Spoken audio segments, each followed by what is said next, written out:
I didn't want us to be too long because the service is a little bit longer today, and of course we're all making sure that we don't spend too much time together because of COVID. So you'll just have to bear with me today and let me know if you like a written sermon or if you want me to speak for hours as I usually do. The first 4 chapters of Matthew take us from Jesus' lineage and birth through his temptation in the desert and choosing the disciples. The 5th chapter begins with Jesus sitting on a mountain, delivering his first recorded public teaching. He is giving the Sermon on the Mount to his disciples and nearby crowd. At first, what Jesus says about the Beatitudes seems straightforward and easily understood. Jesus is simply telling us about the kinds of traits we should develop to be blessed. All we have to figure out is how to be meek so God will favor us, right? Grammar tells us otherwise. Jesus is not speaking in the imperative, but the indicative. This means he is making a simple, descriptive statement with each beatitude without any should or ought or do this. Jesus is simply stating God's own truths. Hearing these truths would be shocking because in Jesus' day, there were only the blessed and the non-blessed, the haves and the have-nots. There was not even a concept of equality or upward mobility.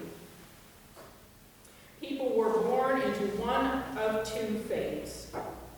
Those whose families were wealthy, powerful, and honorable were themselves wealthy, powerful, and honorable, blessed by God's favor. Those born into poor families were shamed and would remain poor.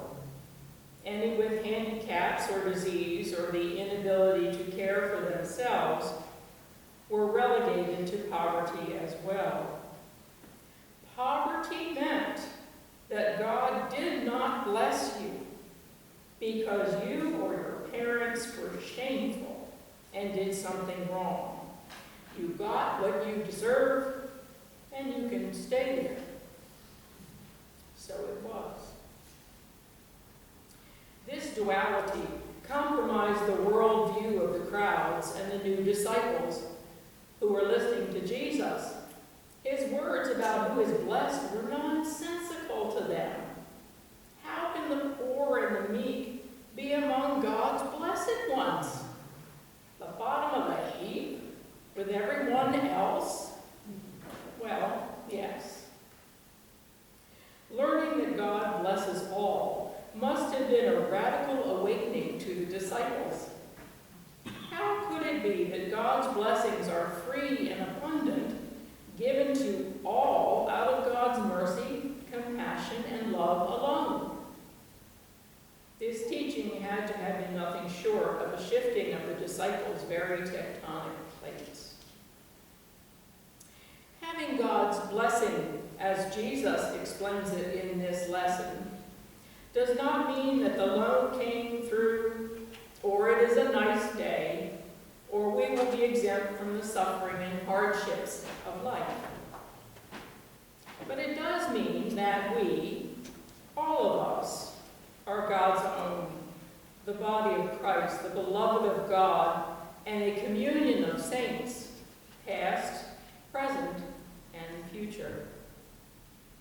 Nothing can separate us from the love of God, and the love of God is all we need.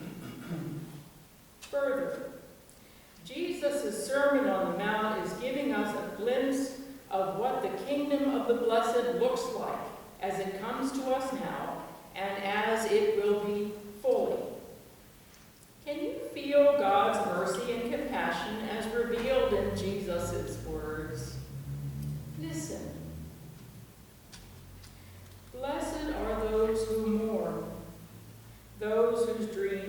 crushed, the ones whose lives didn't pan out, those lamenting what was or was not, the ones who lost so many they love, for they will be comforted. Blessed are the poor in spirit, those broken by life, the ones who never got their acts together, those who were never loved or cared for, those without hope. Theirs is the kingdom of heaven. The gates will open wide.